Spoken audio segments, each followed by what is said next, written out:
अस्सलाम वालेकुम। सबसे पहले अल्हम्दुलिल्लाह मेरा यूके का 2 साल का वीज़ा लगा है। अभी मेरा अमेरिका का वीज़ा है तो उसके लिए इंटरव्यू होगा। क्या कह रहे हैं? नहीं, मुकाबला होगा अभी तो। बिस्मिल्लाहिर्रहमानिर्रहीम। अस्सलाम वालेकुम। अल्हम्दुलिल्लाह जी, मैं भाई मुबशर, जैन भाई और भाई मुकर्रम जो हैं वो कहीं जाने लगे हैं और जाते जाते इंशाल्लाह आपसे बहुत सारी इन्फॉर्मेशन जो है वो शेयर करनी है इंशाल्लाह। बिस्मिल्लाहिर्रहमानिर्रहीम। अस्सलाम वालेकुम। वालेकुम अस्सलाम। कैफ हाल हबीबी? अल्हम्दुलिल्लाह माशाल्लाह जी। भाई मुदस्सर की गुड मॉर्निंग हो चुकी है दोपहर के 2 बजे तकरीबन। नहीं, मुँह धो के आए आप अभी? ये दूसरी बार मैंने धोया। वो पसीना आगे थोड़ी चिकनाहट आ जाती है ना चेहरे पे, ऑयल रौनक खत्म हो जाती है। आप वीडियो में फ्रेश दिखना चाहिए। हाँ, दस्या दे है कि रौनक।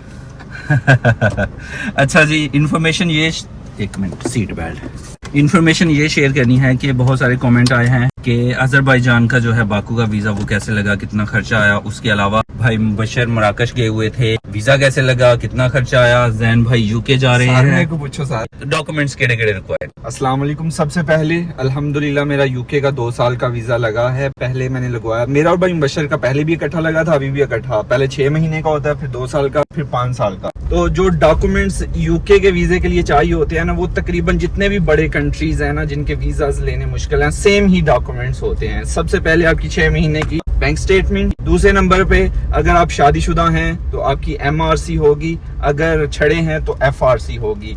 MRC मतलब marriage registration certificate, FRC family registration certificate. फिर उसके बाद आपको फाइलर होना लाजमी है। किसी भी कंट्री का वीजा ले रहे हैं ना, अच्छे कंट्री का, तो आपका फाइलर होना लाजमी है। तो कुछ FBR के डॉक्यूमेंट्स साथ लगते हैं। आपका कंसल्टेंट या आपका ट्रेवल एजेंट ही आपको बेहतर गाइड कर सकता है।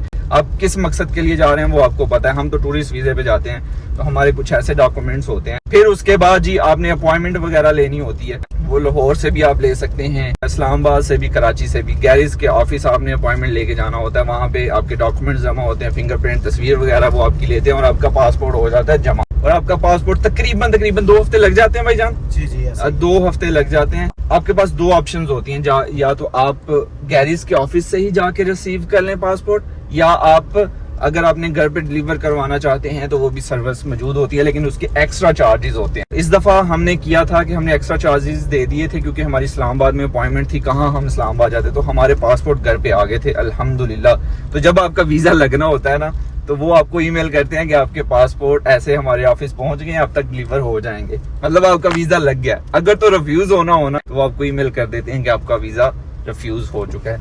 तो ये हिसाब होता है। बाकी सबसे बेहतर चीज मैटर करती है कि आपके डॉक्यूमेंट्स, अगर डॉक्यूमेंट्स अच्छे हैं ना, कोई इनमें जोल नहीं है, कोई 2 नंबर ही नहीं है, तो कोई भी मुल्क वीजा रिजेक्ट नहीं करता। ऐसे ही है भाईजान? जी बिल्कुल ऐसा ही है भाई।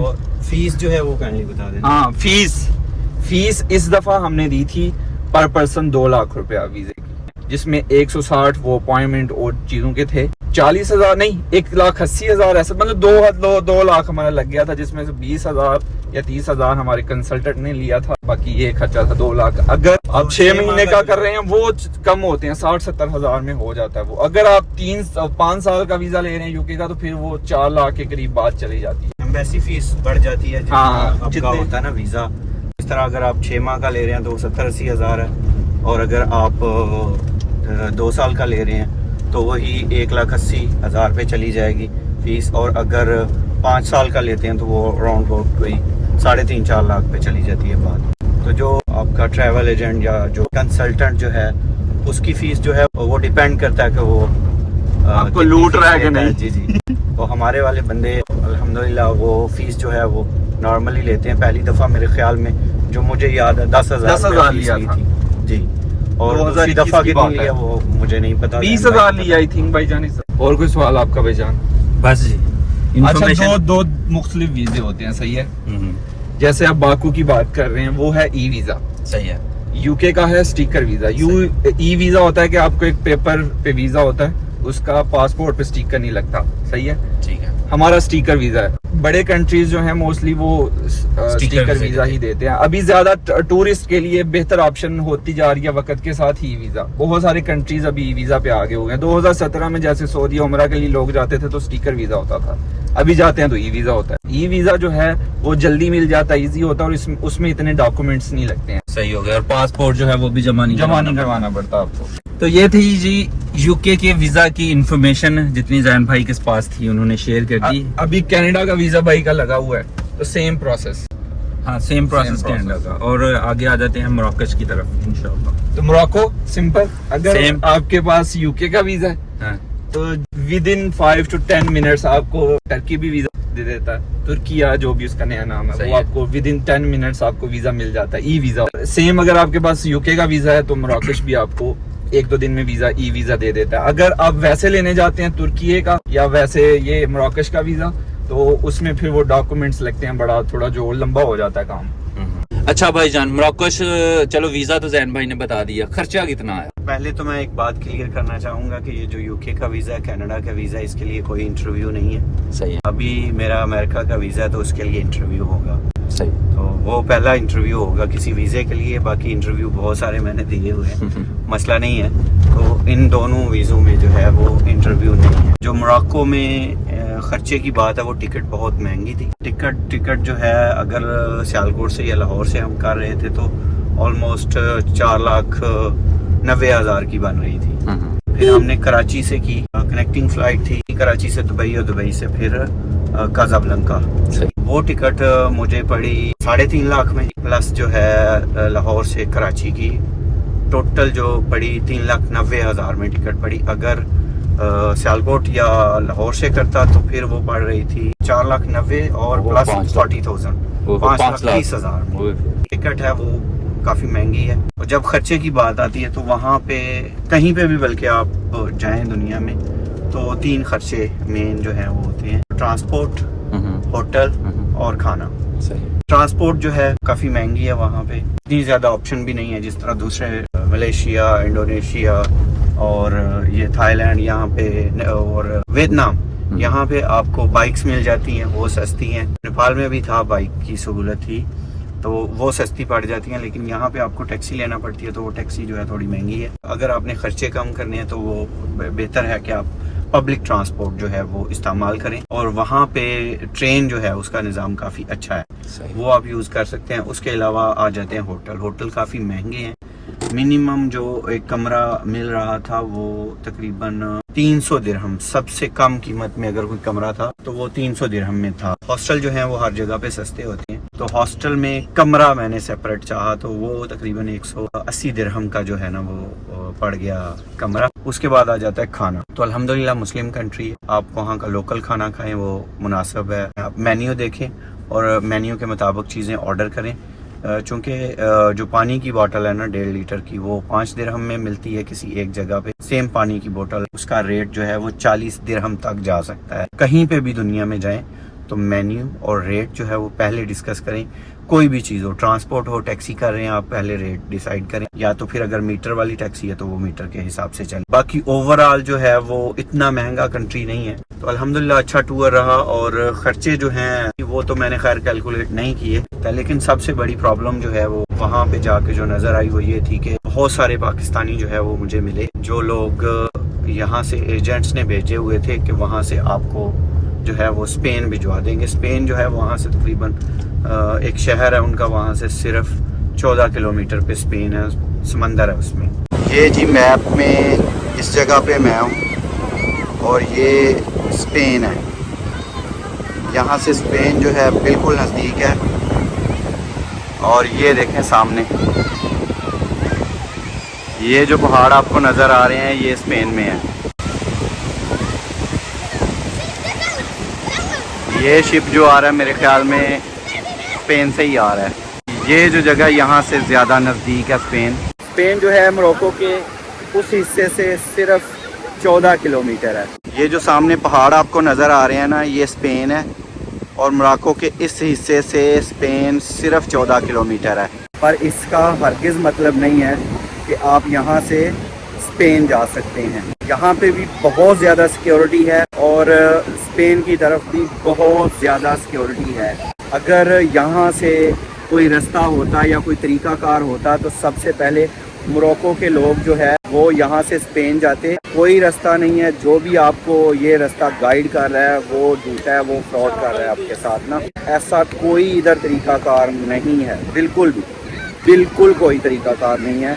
तो किसी के भी झांसे में ना आए। किसी भी मुल्क का नज़दीक होना मतलब नहीं है कि आप वहाँ चले जाएंगे। जितना कोई मुल्क नज़दीक होगा उतनी ज़्यादा वहाँ पे सिक्योरिटी होगी। तो इन एजेंट्स के हत्थे ना चढ़ें, इनसे बचें और बिल्कुल भी कहीं भी इल्लीगल ना जाएं। बहुत सारी वीडियोस ऑनलाइन पड़ी हुई हैं, बहुत सारी वीडियोस आप सर्च करके देख सकते हैं। Morocco to Spain. एक हॉस्टल में मैं ठहरा हुआ था तो 2 बंदे पाकिस्तानी थे वहाँ पे, महीने से उधर थे और 1 महीने का ही वीज़ा, उनका वीज़ा एक्सपायर हो चुका था, वो इलीगल हो चुके थे। अभी भी एजेंट्स जो है उनको कह रहे थे कि हम आपकी डंकी जो है वो लगवा देते हैं, आपको इलीगल जो है वो बॉर्डर क्रॉस करवा देते हैं। तो एक बंदा जो है उसने ईमानदारी से मुझे बताया कि मैं 2 महीने से यहाँ पे हूँ, तो अभी भी वो मुझे 10-10 दिन करके ना तो मुझे उन्होंने लेट कर दिया। मेरा वीज़ा एक्सपायर हो गया, मैं यहाँ पे भी इलीगल हो गया हूँ, लेकिन कोई भी तरीकाकार नहीं बना है। जब मेरा आखिरी दिन था तो उस दिन 2 पाकिस्तानी भाई और जो है वो मुझे मिले। उनको जो है वो एक सिटी से ना आया हुआ था कि जी जनाब आप उस सिटी पहुंचे, वहाँ पे एजेंट वहाँ पे आपसे वो लेगा 7,000 यूरो, कोई 10,000 रेट बताता है, कोई 7,000 यूरो बताता है, तो वो आपको बॉर्डर क्रॉस करवा देगा। टन उस सिटी का नाम था। जो बंदा मेरे पास मौजूद था ना वो वहाँ पे 15 दिन रह के आया था और इनको ये वादा किया गया था कि 3 दिन में आपकी डंकी लगवा दी जाएगी। सेम उसी बंदे के पास ये लोग जा रहे थे। जो बंदा पहले से मौजूद था उसने भी उनको समझाया कि यार ऐसा कोई चक्कर नहीं, अगर ऐसा कोई चक्कर होता मुझे वो पहले भेज देते क्योंकि मैं पहले से यहाँ पे हूँ। तो उस बंदे को फिर एम्बेसी लेके गए, वहाँ पे सेटलमेंट करवाई कि जी अब इलीगल बंदा है तो इसको वापस भेजना, और उसकी टिकट जो है वो करवाई। मेरे ख्याल में 9 अगस्त को वापस आ रहा है, टिकट उसकी 9 अगस्त की थी। तो बहुत सारे लोग जो है ना वो एजेंट्स ने पाकिस्तानी वहाँ पे भेजे हुए हैं। वीज़ा मिलना बहुत आसान है और बहुत सारे लोग भेजे हुए हैं। वालेकुम अस्सलाम।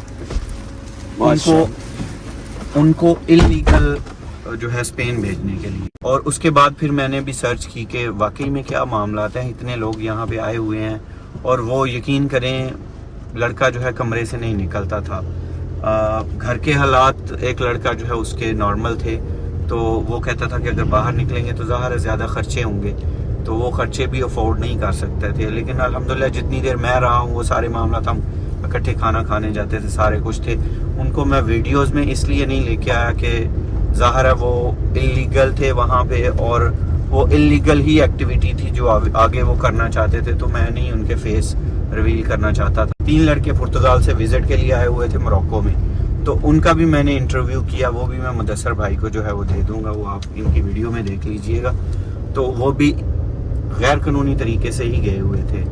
तो खैर वो पुराने गए हुए थे, वो किसी और रास्ते से गए हुए थे। तो जब मैंने उनसे पूछा कि ये मुमकिन है तो उन्होंने भी यही बताया कि मोरक्को से मुमकिन नहीं है, और वैसे अब तकरीबन किसी भी कंट्री से नामुमकिन सा ये काम हो चुका है। और बहुत सारी जानें हम जो है वो ज़ाया कर चुके हैं समंदरों में, पहाड़ों में और बहुत सारे गलत रास्तों पे। और इवन बहुत से लोग जो हैं वो मेंटली डिस्टर्ब हो गए हुए हैं, इवन वो यूरोप पहुंच भी चुके हैं। तो कुछ तो जिस्मानी तौर पे भी इस काबिल नहीं रहे कि वो काम कर सकें। तो खुदारा ये जो एजेंट्स हैं वो भी अल्लाह का खौफ करें और ऐसे गलत तरीके जो है वो ना लोगों को बताएं और गलत तरीके से ना लेके जाएं जिनसे उनकी जानों का भी नुकसान हो। एक जान तो वो चली जाती है और पीछे जो पूरा ख़ानदान जिस कुर्ब से गुजरता है वो भी बहुत बहुत बड़ा सदमा होता है। सबको हम समझा रहे थे लेकिन कोई भी हमारी बात मानने को तैयार नहीं था। अभी भी इस वीडियो में मैं ये समझाने की कोशिश करूँगा। और फिर यकीन करें एक दोस्त जो है वो बन गए वहाँ पे ना मोरक्को में, और वो फ्रांस की नेशनैलिटी थी उनके पास। तो वो कह रहे थे कि अगर ऐसा कोई तरीका होता, मैंने उनसे पूछा ना, तो उन्होंने कहा अगर कोई ऐसा तरीका होता तो सारा मोरक्को जो है वो स्पेन में बैठा होता। मोरक्को से कोई भी बंदा स्पेन इलीगल जाता है तो वो सीधा सीधा उस बंदे को डिपोर्ट करते हैं, वो रखते ही नहीं है। कोई भी हो किसी भी तरीके से वहाँ पे पहुंचे, मोरक्को से कोई भी बंदा पहुंचे वो डिपोर्ट कर देते हैं। तो किसी के कहने में झांसे में ना आए। बॉर्डर का नज़दीक होना जो है वो ये नहीं है कि आप वहाँ से बॉर्डर क्रॉस कर सकते हैं, वो जा सकते हैं, ये नहीं है, ऐसा बिल्कुल भी नहीं है। अगर यही मामला होता तो हमारे गांव से जो कश्मीर का वो बॉर्डर है वो तो नज़दीक है, तो हम भी जम्मू में बैठे होते हैं, तकरीबन 40 किलोमीटर जम्मू है हमारे गाँव से, तो ऐसा मुमकिन नहीं है। बॉर्डर का नज़दीक होने का मतलब ये नहीं है कि आप बॉर्डर क्रॉस कर सकते हैं। मैं ये मेन मैसेज देना चाह रहा था कि जो हमारी यंग जनरेशन है वो लीगल तरीके से जाएं और जो प्रोसीजर है उसके थ्रू जाएं, ताकि आपकी जान माल और आपके जो वालिदैन ने आपको इतनी मेहनत से पाला है वो भी परेशान ना हो। जो सूरत हाल है वहाँ पे उसका तो मैं ऐनी शाहिद हूँ। जितने लोग भी बैठे हुए थे वो सारे एक्सपायर हो चुके थे, सारे के सारे एक्सपायर, मतलब उनके वीज़े एक्सपायर हो चुके थे वहाँ पे, और वो इलीगल थे वहाँ पे भी। अब इलीगल किसी भी कंट्री में बंदा तो वो तो कोई इज्जत नहीं है। उसका रीज़न ये है कि ये मामला मैंने जब मलेशिया में हम जॉब करते थे तब मैंने देखा था कि एक बंदा हमारे पास आया था, 6.5 फीट उसका कद था, और लिटरली वो चुप नहीं किया, वो रोता ही रहता था। 3 दिन वो हमारे साथ ठहरा। जब उसकी टिकट्स वगैरह और सारी सेटलमेंट हो गई ना, हम सब ने मिलके उसका वो मामला जो है वो सॉल्व किया। तो यकीन करें वो फिर उसने खाना भी खाया और रोना भी बंद किया। तो फिर मैंने पूछा कि भाई आप रो क्यों रहे थे? वो कहता था कि मुझे समझ आ गई थी कि इन लोगों को मुझ पे तरस आ रहा है, और अगर मैं रोता ना और खाना खा लेता तो फिर आप लोगों ने जितनी जल्दी ये मेरा काम करवाया ना भाग दौड़ करके, वो नहीं करवाना था। मैं इसलिए ना तो खाना खा रहा था और ना ही मैं रोना बंद कर रहा था। जब उसकी टिकट हो गई उसको तसल्ली हो गई, लिटरली उसने वो खाना भी खाया, सारा कुछ भी, और हमारे साथ हंस खेल भी रहा था। खुदारा जो है अपना और अपनी फैमिली का जो है वो ख्याल रखें। जो रिस्क नसीब में है वो इंशाल्लाह मिल जाना है। अल्लाह ताला आप सबके लिए आसानियाँ पैदा करें। और फिर बहुत सारे लोग ऐसे मिले कि जी हम ना अपनी ट्रैवल हिस्ट्री बनाने के लिए आए हैं। मैं इस बारे में ना तो कोई कंसल्टेंट हूँ और ना ही मुझे ज़्यादा मालूमात है, लेकिन जितनी मुझे मालूमात है उसके अकॉर्डिंग हमें किसी भी कंट्री ने डिमांड अभी तक नहीं किया कि आप अपनी ट्रैवल हिस्ट्री लेके आएँ फिर ही आपको वीज़ा देंगे। ये किसी भी एम्बेसी का, किसी भी कंट्री का लॉ नहीं है कि आप 10 मुल्क घूम के आएंगे तो हम आपको वीज़ा दे देंगे, जब तक कि आप उनके क्राइटेरिया पे, एक क्राइटेरिया सिंपल सा कि जी यूके जाना है, कनाडा जाना है, अमेरिका जाना है, तो उसके लिए है क्राइटेरिया जो है वो है क्या। जब तक आप उस पर पूरा नहीं उतरेंगे, आप 20 कंट्री से हो आए तो वो आपको वीज़ा नहीं देंगे। इवन आप किसी भी कंट्री से ना हो के आए हों, अगर आप उनकी रिक्वायरमेंट पे पूरा उतरते हैं वो आपको वीज़ा दे देंगे। आप सब भी इस काबिल हैं कि आपको वीज़ा मिले। किसी अच्छे कंसल्टेंट से मशवरा करें। कोई इसमें लंबी चौड़ी इन्वेस्टमेंट, लंबे चौड़े पैसों की ज़रूरत नहीं है। एक तो वीज़ा सस्ते में मिल जाएगा, एक आपकी जान माल सारा कुछ जो है वो महफूज होगा। तो लीगल तरीके से, लीगल प्रोसेस से गुजर के ना किसी भी कंट्री का आप वीज़ा अप्लाई करें। अब 4 या 5 कंट्री जो हैं वो ट्रैवल एजेंट जो है वो आपको घुमाते हैं कि जी आपकी ट्रैवल हिस्ट्री बना रहे हैं, उसके बाद भी वीज़े रिजेक्ट हो जाते हैं, बगैर ट्रैवल हिस्ट्री के भी लग जाते हैं और ट्रैवल हिस्ट्री के साथ भी लग जाते हैं। लेकिन वो जो 15-20 लाख रुपया आप लगाते हैं ट्रैवल हिस्ट्री बनाने में, उसके बाद भी कोई गारंटी नहीं है कि आपको वीज़ा मिलेगा ही मिलेगा, तो वो ज़ाया होने के ज़्यादा चांसेस हैं। तो झांसे में ना आए। हम पहले झांसे में आते हैं तो झांसा देने वाला झांसा देता है।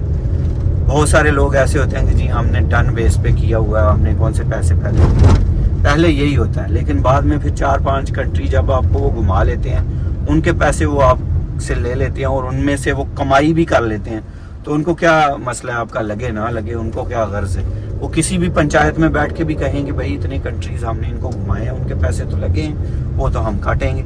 तो फिर इन मसलों में ना पड़े, सीधा सीधा आप किसी भी कंसल्टेंट से कंसल्ट करें। यूट्यूब पे वीडियोस भी बहुत सारी मौजूद हैं, डॉक्यूमेंट्स क्या हैं, इवन जो गवर्नमेंट की वेबसाइट्स हैं किसी भी कंट्री की, जो उनकी एम्बेसी है, वो सारी डिटेल आपको देती है कि ये डॉक्यूमेंट्स रिक्वायर हैं। तो आप अपने आप को फाइलर बनाएं। कोई आप जॉब करते हैं, वो सैलरी जो है वो बैंक में डलवाएं और पूरी एक जो है प्रोसेस के थ्रू अपनी बैंक स्टेटमेंट बनाएं। तो मेरा नहीं ख्याल दुनिया का कोई भी मुल्क आपको वीज़ा जो है वो रिजेक्ट करेगा। खुश रहें, आबाद रहें, जिस भी कंट्री में रहें। ये जो इलीगल लोग जाते हैं दूसरे कंट्री में जाके, उसके बाद जो मसाइल है ना वो बहुत ज़्यादा भयानक है। खुदारा अपनी फैमिली का ख्याल करें और लीगल तरीके से जाएं। लीगल तरीके से ही आपकी जान और माल सबका तहफ़्फ़ुज़ है। आपकी खुशियों का भी तहफ़्फ़ुज़ है। उम्मीद करता हूँ कि मैं सही तरह बात समझा पाया हूँगा। अगेन मैं कोई ट्रैवल एजेंट नहीं हूँ। बहुत सारे लोग ये मानते हैं कि ट्रैवल हिस्ट्री मैटर करती है, लेकिन अभी तक हमसे किसी ने डिमांड नहीं की है और ना ही मेरे ख्याल में कोई एम्बेसी डिमांड करती है। होप के बहुत सारी चीज़ें जो है वो क्लियर हो चुकी होंगी, क्योंकि ये हमारे ज़ाती एक्सपीरियंस है जो हम आपके साथ शेयर कर रहे हैं। शुक्रिया, जज़ाकल्लाह। तो अभी सबसे अहम वीजे की बात करते हैं थाईलैंड का। भाई मुकर्रम को ना तो अमेरिका का वीजा चाहिए, ना कनाडा का, ना यूके का, ना किसी और यूरोपियन कंट्री का। Only थाईलैंड का। अमेरिका, कनाडा ते यूके दा ते चाहिदा। और जो वीज़ा फीस है ना किसी भी कंट्री की, अब जैसे कि इंडोनेशिया का वीज़ा है वो तकरीबन 45,000 में हुआ है। फिर अजरबैजान का मुदस्सर भाई कितनी थी फीस? अजरबैजान का 11,000। 11,000। फिर मेरा पता नहीं कौन सा वीज़ा था, एक वो 18,000 में हुआ था। ਤੁਹਾਡਾ ਅਮਰੀਕਾ ਦਾ ਕਿੰਨੇ ਚ ਅਪਲਾਈ ਹੋਇਆ ਹੈ? वो तकरीबन 1.5 लाख में।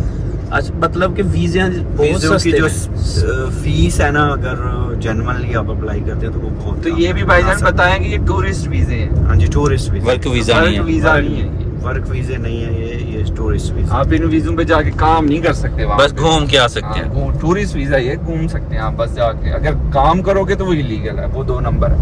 पासपोर्ट पे भी ये लिखा होता है, विजिटर वीजे पे आप मैक्सिमम, अगर मैं 2 साल का है तो मैं यूके में एक टाइम पे 6 महीने रह सकता हूँ। लेकिन अगर मैं 6 महीने रहूंगा ना, तो जो मेरे ट्रैवल एजेंट ने बताया था कि चांसेस हैं कि वो आपका वीजा कैंसिल कर देंगे। कोई भी टूरिस्ट किसी मुल्क में 6 महीने तो नहीं घूमता, यही मैक्सिमम महीना 1.5 महीने ही घूमते हैं। तो ये चक्कर है। जी मुकर्रम भाई, हाँ जी, आपका एक्सपीरियंस किस किस कंट्री का है? हमारा सऊदी अरेबिया, दुबई, मालदीव्स और थाई चिंगमाई। थाईलैंड। 4 कंट्री आप गए हैं सिर्फ अभी? हाँ, 4 घंटे। थाईलैंड का वीज़ा कितने में लगा था उसकी फीस?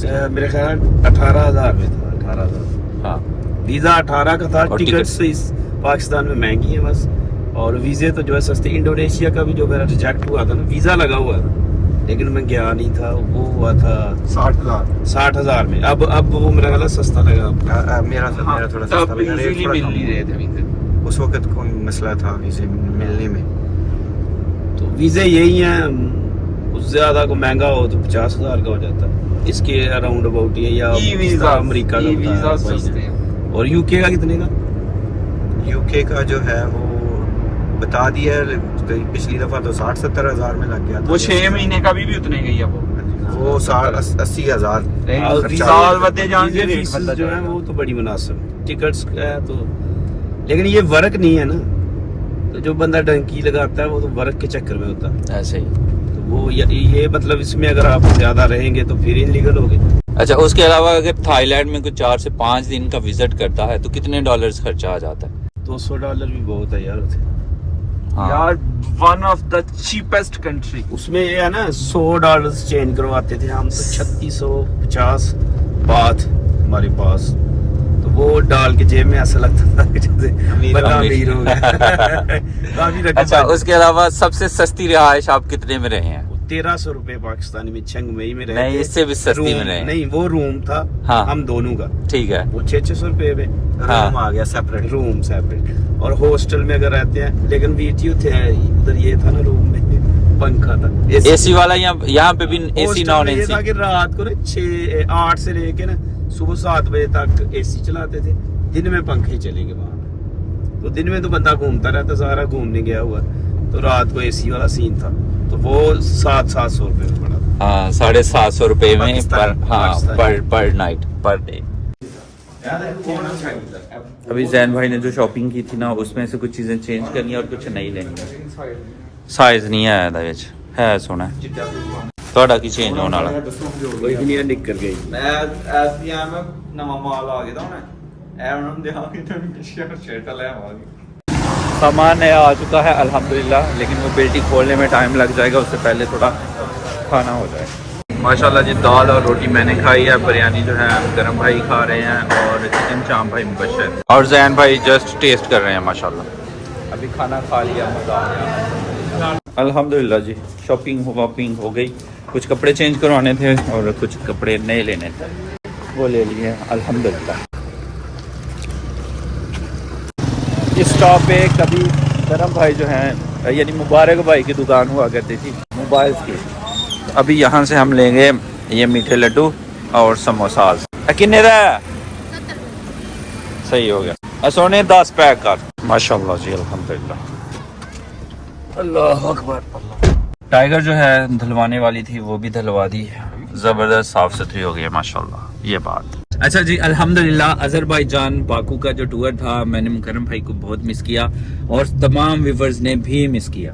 ये बात इंशाल्लाह आइंदा जितने भी टूर्स होंगे ना मुकर्रम भाई के साथ ही होंगे, अब नहीं मिस करना। मैंने भी इधर बहुत मिस किया मुदस्सर भाई को। जब हम लेने जा रहे थे मुदस्सर भाई को तो 12 दिन का इनका ट्रिप था और मैं और जैन बात कर रहे थे, ऐसे लग रहा है जैसे 32 दिन हो गए, यानी लंबे दिन हो गए। अज़रबैजान का जो वीज़ा है उसके बारे में अगर बात की जाए तो ई वीज़ा मुझे मिला था 11,000 में और टिकट जो है टिकट जैसे पहले ही भाई लोग बता चुके हैं कि बहुत महंगी पड़ती है। 1,95,000 की टिकट थी। उसके अलावा थाई से भी महंगी। हाँ थाई का 197 का हमारा वीजा प्लस फ्लाई दुबई थी और 1,95,000 में थी। और जो वहाँ पे रहने का खर्चा है मैं रहा हूँ सारा मतलब जितने दिन वहाँ था हॉस्टल में रहा हूँ और हॉस्टल में खर्चा तकरीबन 2300 रुपया 22 से 2300 रुपया डेली का खर्चा था पर नाइट हॉस्टल का। और होटल जो है वो उसके अलावा हाँ होटल जो है वो महंगे हैं, वो 5,000 से स्टार्ट होते हैं, आगे फिर 10,000 15-20,000 पे चले जाते हैं। तो इसलिए अगर आपने अकेले सफर करना है तो भाईजान अस्सलाम वालेकुम। अच्छा भाईजान आप क्या रिकमेंड करेंगे कि अगर आप सोलो ट्रैवल करते हैं तो होटल बेहतर है या हॉस्टल? अगर तो आप प्राइवेसी चाहते हैं तो फिर होटल में है। हाँ ठीक है। हॉस्टल जो है वो सस्ता पड़ता है। उस कमरे में आपके अलावा कुछ हॉस्टल रूम्स में 4 बेड होते हैं बंक बेड्स और किसी में 6 होते हैं, किसी में 8 होते हैं। तो आपके अलावा भी आपके कमरे में लोग होंगे। और अगर आप अकेले हैं तो फिर बेहतर है कि हॉस्टल जाएं, यानी हॉस्टल बुक करें। बस ज्यादा मशहूर है वहाँ का वो शवारमा, क्या उसको बोलते हैं मेरे जहन से निकल, डोनर वहाँ पे फेमस है। 2.5 मन्नत का मिल जाता है। प्राइजेस मैं कोशिश करूँगा कि स्क्रीन पे लगा दूँ। और कुछ है दुकानदार जो इससे भी थोड़ा महंगा बेचते हैं लेकिन 2.5 मन्नत में अच्छा डोनर मिल जाता है। और उसके अलावा वहाँ का जो खाना है वो चावल और कबाब वगैरह हमने वो खाए हैं, माशाल्लाह मज़े के थे। लेकिन मैं फिर ज़्यादा दिन नहीं खा पाया, बस कुछ दिनों के लिए मुझे बहुत मज़े के लगे हैं। बाकी पाकिस्तानी खाना मिल जाता है अल्हम्दुलिल्लाह। और बाकी जितना मेरा वहाँ पे खर्चा आया वहाँ पे रहने का, खाने का, ट्रांसपोर्ट की भी मैं बात करता चलूँ। टैक्सी पे आपको महंगा पड़ेगा आप अकेले अगर सफ़र कर रहे हैं। अगर 3-4 दोस्त हैं तो फिर टैक्सी सही है। अगर आप अकेले हैं तो वहाँ से आप बस ट्रैवल करें या फिर सबवे ट्रेन जो है वो उससे ट्रैवल करें। सबवे ट्रेन जो है वो 1/2 मन्नत में आपका एक सफ़र जो होता है किसी भी स्टेशन पे अगर आपने जाना है तो वो 1/2 मन्नत में है। और अगर बस आप इस्तेमाल करते हैं तो वो 1/2 मन्नत से लेके 1 मन्नत 1.25 मन्नत से ज़्यादा नहीं है। यानी अगर एयरपोर्ट से आप बाकू कहीं पे भी जाते हैं ना तो 1.3 मन्नत जो है वो आपका खर्चा पड़ेगा। ये चीज़ है। और दूसरा अगर मेरा वहाँ पे जो खर्चा आया ना तकरीबन $700 टोटल खर्चा वहाँ पे मेरा आया है। $700 विद रिहाइश विद फूड हर चीज विद ट्रैवल। और मैं 12 दिन वहाँ पे रुका हूँ। मोईद कैसे हो? ठीक ठाक। ठीक है जाओ। नहीं साढ़े ना बिठाना ते लै जाना घर जाने नहीं कोई नहीं अल्लाह हाफिज। मिस्त्री चले गए ना? नहीं मिस्त्री ठेका जे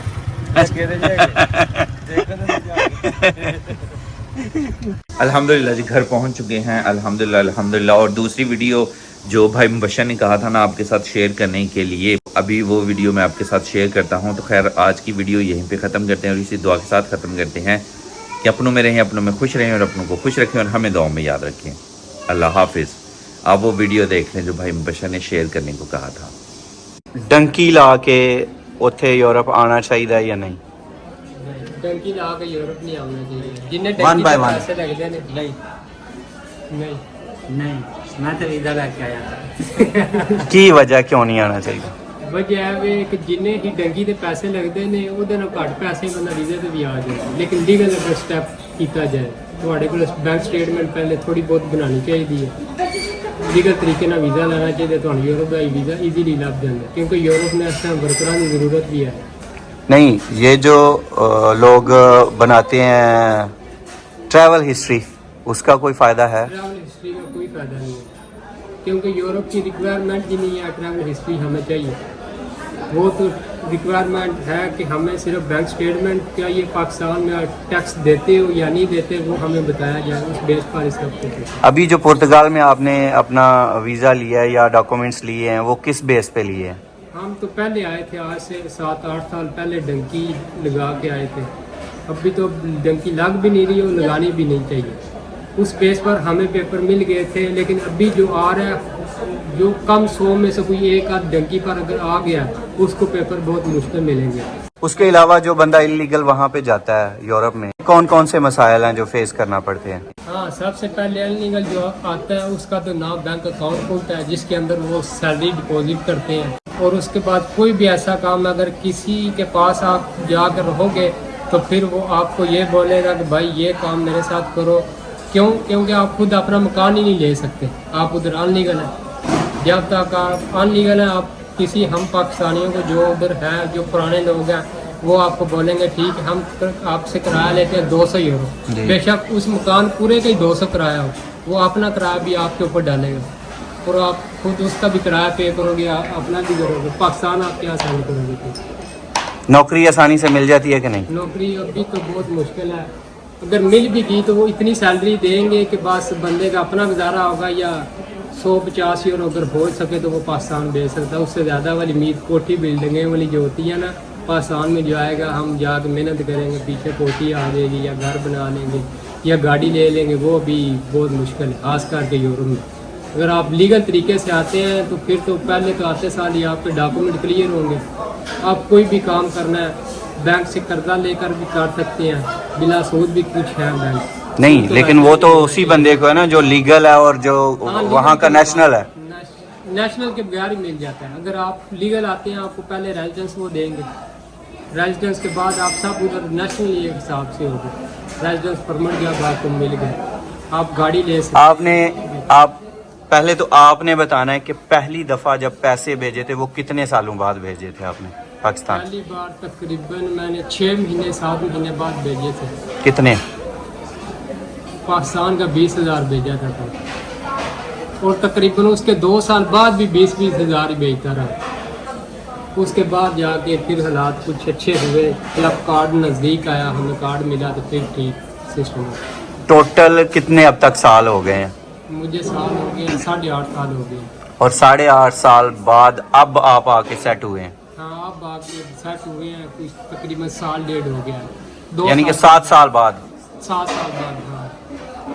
आप भाईजान कितने साल बाद आपने पहली दफ़ा पैसे भेजे थे? आप तो लीगल आए थे ना? मैं पहले लीगल था दुबई में, तो मैंने पहले महीने में सैलरी भेजी थी दुबई से। नहीं, इधर जो है इधर आ गए यूरोप में। मैं आया था माल्टा में, तो 3 महीने में मेरे डॉक्यूमेंट क्लियर हो गए थे। मैं आया था वर्क परमिट पे, 1.5 महीना लग गया था, मतलब डॉक्यूमेंट क्लियर होते हैं, तो 1.5 महीने की सैलरी बाद भेजी। आपने कितनी देर बाद पहली दफ़ा पैसे भेजे थे? 3 महीने बाद, 3 महीने बाद। कितने? शायद 20-30। और कितनी देर तक सिर्फ 20-30 हज़ार भेजते रहे हैं? उसके बाद डंकी लगा के यूनान आ गया, तो यूनान आके काम ठीक था। यूनान आके कितनी देर बाद भेजे यूनान पैसे? तो मतलब 1 महीने बाद काम मिल गया था? काम मिल गया। अब की क्या सूरत हाल है? कितने साल हो गए आपको? 9 साल।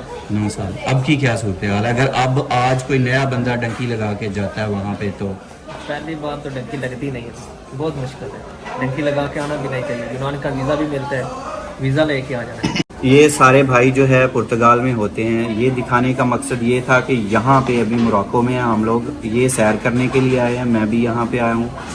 तो यहाँ पे बहुत सारे भाई जो है पाकिस्तानी मिले हैं जिनको एजेंट्स ने इधर भेजा हुआ है।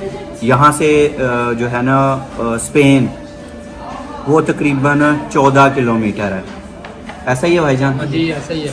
तो बीच में समंदर है, तो वो लोग कहते हैं सिर्फ 14 किलोमीटर है, तो आप ना वहाँ से डंकी लगा के स्पेन जा सकते हैं। तो बहुत सारे लोग इधर मुझसे मिले हैं जो यहाँ पे भी इलीगल हो गए हुए हैं। फिर यहाँ पे भी वो मसाइल का शिकार हैं, एक भी बंदा जा नहीं सका है। तो अपने पैसे भी बचाएं, अपनी जानों को भी ख़तरे में ना डालें। यहाँ से कोई डंकी नहीं लगती है, कोई नहीं जा रहा है। जितने लोग एजेंटों ने यहाँ पे भेजे हुए थे उनमें से कम 10 से 12 लोग मुझे मिले हैं और सब इधर ही हैं, कोई 2 महीने से, कोई 20 दिन से, कोई 1.5 महीने से, और अभी तक कोई चक्कर नहीं है डंकी का और ना ही आगे बनना है। अगर डंकी लगती हो तो सबसे पहले ये मोरक्को के लोग वहाँ पे जाएं, पर नहीं हो सकता। क्या कह रहे हैं? नहीं नहीं नहीं नहीं, मुकाबला होगा अभी तो।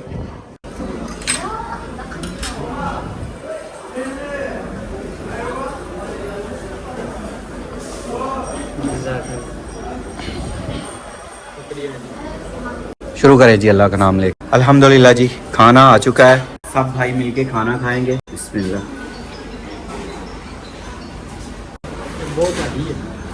हैवी है? क्यों? बहुत ज़्यादा। बिस्मिल्लाह। और तुम डाइट कर रहे हो तो साड़ी तबाही करा रहे बिस्मिल्लाह। तो खाने के नाम ना ना ना, ये आपके लिए है, नहीं रखा है। वो खाए ना, हाथ में पकड़ाना है। मुझे लग रहा है सेहत से कि आप मेरी तरह खाना ज़्यादा खाते हैं। ये दोनों बंदे तो सिंगल पसली हैं, मैं और आप ही हैं मोटे।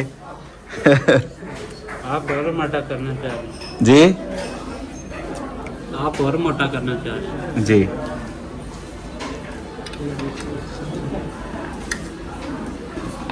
तो ਤੁਹਾਨੂੰ ਚੀਜ਼ਾਂ ਦੇ ਨਾਮ ਪਤਾ ਹੈ ਨਾ ਵਜ੍ਹਾ ਹੈ। ऐ हुन रखो कबाब ते फड़ो। परदेश जो है ना ये बहुत मुश्किल है। आप अभी तक पाकिस्तान तो नहीं गए? 9 साल हो गए या 8 साल हो गए? 6 साल 6 साल हो गए पाकिस्तान नहीं गए आप? मुझे 8.5 साल मैं गया था। आप गए थे? कितनी देर हो गई? भाई ना अभी आप गए हैं तकरीबन 7-8 साल बाद ही गए ना? आप भी 8 साल बाद। हम लोग समझते हैं ना वहाँ पे बैठ के आसान काम है, परदेश जो है ना उसका नाम ही खतरनाक है।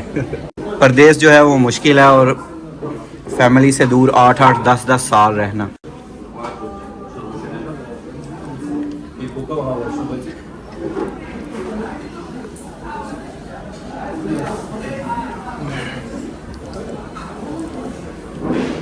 वंडिया गया चिकन खादा गया जानो? अरे तो नाले हाथ लग गया। ना मुर्गी दियाँ सलेटियाँ दियाँ। जी जी जी। बिस्मिल्लाह।